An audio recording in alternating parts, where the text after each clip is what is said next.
and goal. Fumble. He lost the football. And fortunately for him, he's able to get it back, but it will be a loss on the play.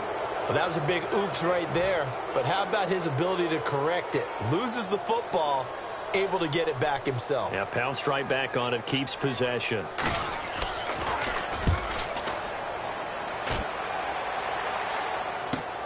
Taken from just outside the 30. A very good return there. Give him an even 20 yards. And the Patriots will have great starting position as they take over 1st and 10. So now we get loss of the season. Seattle beat them 31-24. And something interesting in that game, Tom Brady threw an interception. The Patriots had not thrown an interception all year, 258 passes without doing so. And that would mean Jimmy Garoppolo, Jacoby Brissett. I know people thought Julian Edelman might eventually end up being the guy who's going to throw the ball, but he hasn't so far this year. That is an absolutely amazing, astounding stat. 258 passes before the first interception, spread over 3 quarterbacks. And with Gronkowski, the buzz after the Seahawks game was that 4th down fade pattern. Was it the right call? Did Cam Chancellor hold? What did you see? I have a lot of people that I work with that go crazy whenever they see a fade ball. They're like, that play never works. But I don't believe that to be true. I think that it's a very effective play when run correctly. And the problem that they had on that play, Gronk was being defended by Cam Chancellor, who was also a big body safety. They're like 2 mastodons in the end zone. I was glad that there was no flag. Let them work it out themselves. Incomplete. It's a nice pickup of 12 yards, and it gives him a 1st and goal. 3 touchdowns in Week 10 for Blunt. He now has 12 on the season, Charles, with still 7 games to play. And it really shouldn't be a surprise because when you're talking about short yardage, goal line running, LeGarrette Blunt is your prototypical guy. Built solidly, runs low, runs with force, runs behind his pads, as they like to say, and truly has a nose for the end zone. Rarely is he denied. Brady to throw on 2nd down. That's caught at the 3. And he's in. Touchdown, Patriots. Chris Hogan, a 5-yard touchdown. And the Pats have taken the early lead.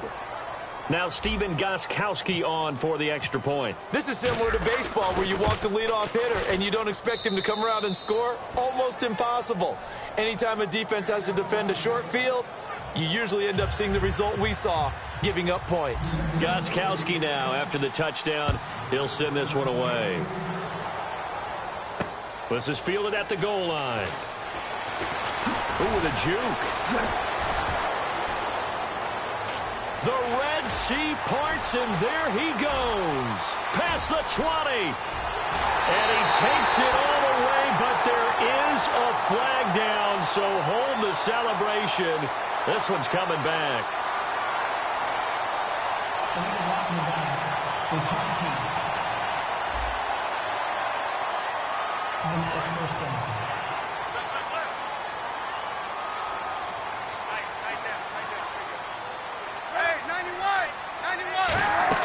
They go play action here on 1st down. He rifles one that's intercepted. Picked off by Super Bowl 49 hero Malcolm Butler. And they are going to set up shop at the 32-yard line. And now out come the Patriots again here for the defense. Obviously, they'll be looking to stop them from punching it back in the end zone. It always is punch-counter-punch, isn't it? And which team has the advantage? Well, let's just go back. Last time on offense, they rolled downfield, got into a good rhythm. You can see a little more bounce in and out of the huddle. You can see the sideline really get into the game. So defensively, you're thinking to yourself, how do we take that away from them? How do we get the advantage back? Let's see what they come up with. I think pressure is always the first way to go. You love pressure. I love it. We'll see if they dial it up this drive. So they complete the pass, and now they face a 2nd down. An ex-teammate used to tell me all the time, I hate experienced quarterbacks because no matter what, you really can't hide what you're doing. And I think that right there, he knew right away where the blitz was coming from, where his primary guy was going to be, and he ended up going to a secondary target for a nice game. I was just going to ask you, that wasn't the primary target. He's so good at that, isn't he? I think he knew right away that he wasn't going to get to his primary guy. I think he read that as soon as he got to the line of scrimmage, knew where the pressure was going to come from, and said, I know how to beat that, and that's what he did. Really good defensive effort. They were all over that little swing pass out to the right side before lost yardage. Terrific read, better execution and done with a lot of enthusiasm, wasn't it? Absolutely. They saw it all the way, ran to the football, and caused a nice play for lost yardage. This defense hasn't let them in yet. They'll need to stiffen here. 3rd and goal from the 2. Here's Brady to throw. The ball popped in the air and intercepted. Picked up. There he goes, left side. He's at the 40, 20,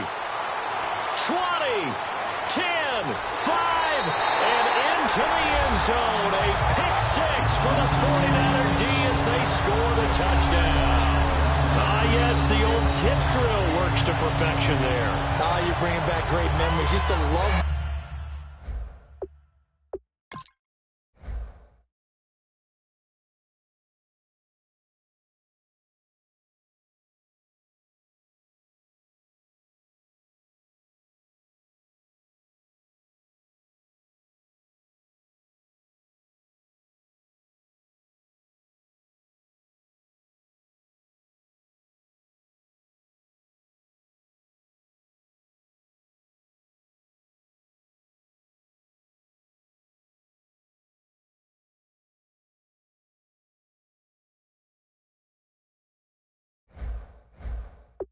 Drill. And a lot of times in practice you work on it, not just one tip, but multiple tips, just in case the ball stays in the air for a while, to have an awareness and the ability to go up and grab it, and then you want to get some blocking support and end up in the opposite end zone. In that tip drill, what do you yell?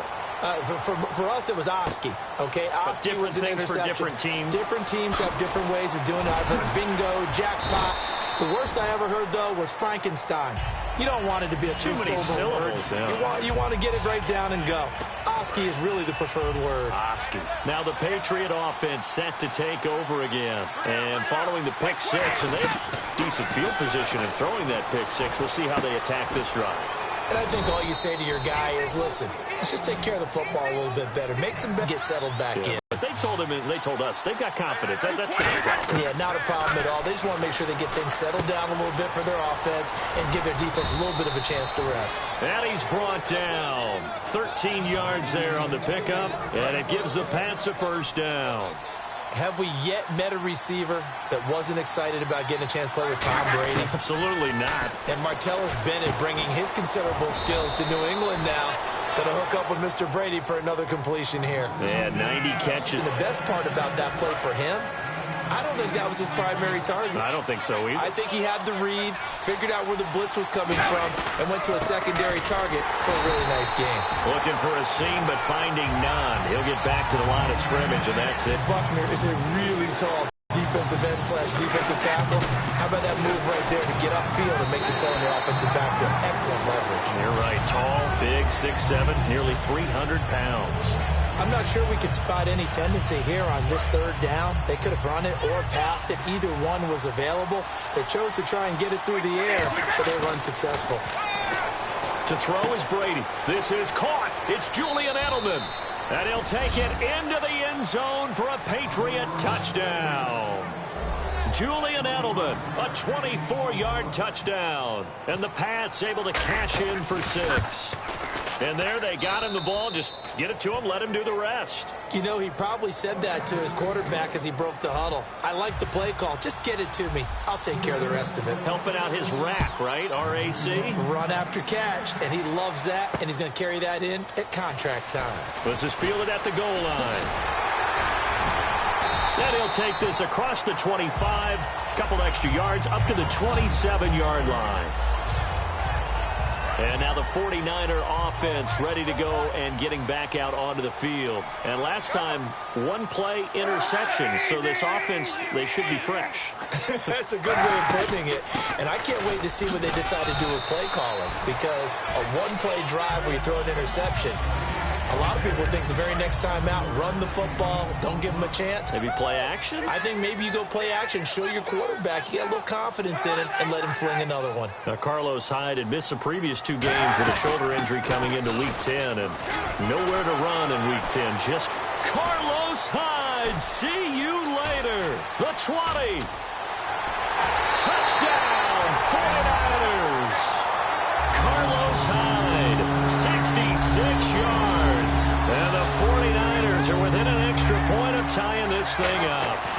And on that long run, maybe the defense caught napping a little bit. The concentration level may not have been there. I agree with you on that one, because those types of plays, when they result like that, they're almost like big bolts of lightning, aren't they? Whoosh, and off he goes. Danny Amendola on the return. And he'll get it up across the 20 to the 21-yard line. Now the Patriots offense, they work their way back out onto the field. And they'll just simply be looking to build off the confidence of the last time out where they scored a touchdown. And confidence is powerful, isn't it? When you've scored once, you feel like you can go back out there and get it done again. Doesn't matter what the defense throws at them. They feel like they're in a groove right now, and they want to get out there and show it. Yeah, hoping to stay in that groove here this go-around.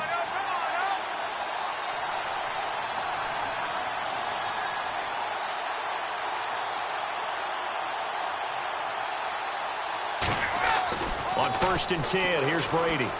The throw left side, complete to Hogan. And they'll take him down at the 31-yard line. That one good for 10 yards. And that'll make it 2nd and a foot or so. Completed pass play. Now let's see if they go back to the air or to the ground. When you see zone defense and you know you've got a drag route on as your primary call, you got to be really careful as a passer about how far you let your guy go, because he might wander into some tough coverage. Got a man, and he hits him in stride. Just 4 yards on the pickup, but that's good enough to extend the drive. I think that's a big pickup for a first down, because when you run a drag route against zone, you're sometimes asking for trouble because you might run into a defender. Yeah, well, there they ran into a first down. Executed it to perfection. Right side, that's complete to Gronkowski.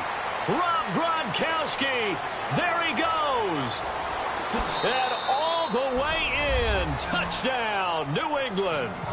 Rob Gronkowski, 64 yards. And the Patriots have moved out in front. And, you know, you and I praise tight ends in today's game a lot for being just like a bigger-bodied wide receiver. Boy, a play that long from that position, you just didn't used to see that as much. No, you were really just counting on the tight end position to catch the football and get what they got on the catch. And now it's the run after the catch that makes him so dangerous. Hard to bring those big guys down when they get rolling. Couldn't bring him down here. Got into the end zone.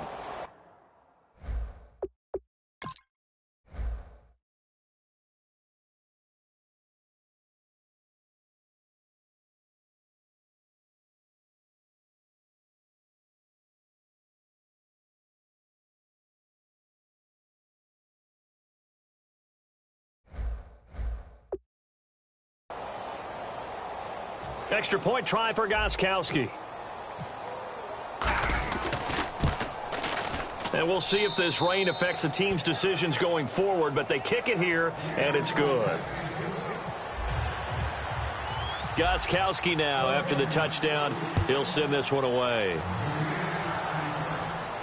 This is fielded at the goal line.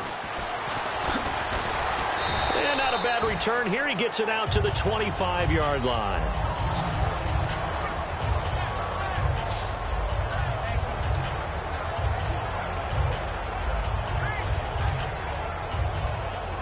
San Francisco gets set to go here. And they're going to need another score. Got one last time, but still down here. When you're playing catch-up, every possession becomes crucial, doesn't it? It's vital. Get back out on the field, punch in the end zone again. They know it's not easy, but what they do have going for them, they did score the last time. They think they've got a good formula working. And what about the defense?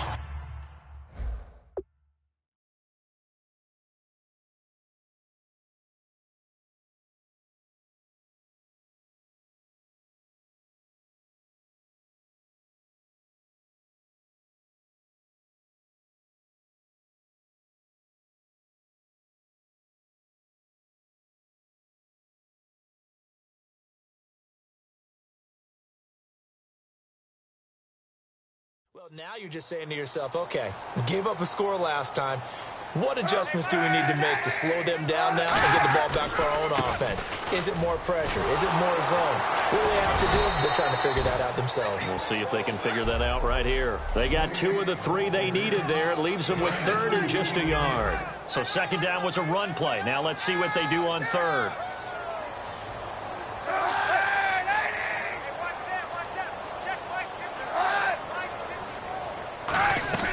They'll run it. Here's Hyde. And he will have a first down as they get him to the ground at the 37. 3 yards there, good enough to keep the drive moving. So it'll be first down here after the run. Everyone understood their role on that play. 3rd and 1. You know, the defensive guys, they're trying to get down and get low and get leverage on the offensive linemen, but they didn't allow that to happen. They created a crease and allowed him to get through for a first down. Dante Hightower on the stop. 2nd down following the run. Carlos Hyde's a physical, tough runner. Had a few dings, but I don't think he should change a thing in terms of style. And I think that playing in Chip Kelly's offense gives him a chance to catch the ball more as well. He can do both with him, Kenny. He said he's excited to be in that Chip Kelly offense. I think the versatility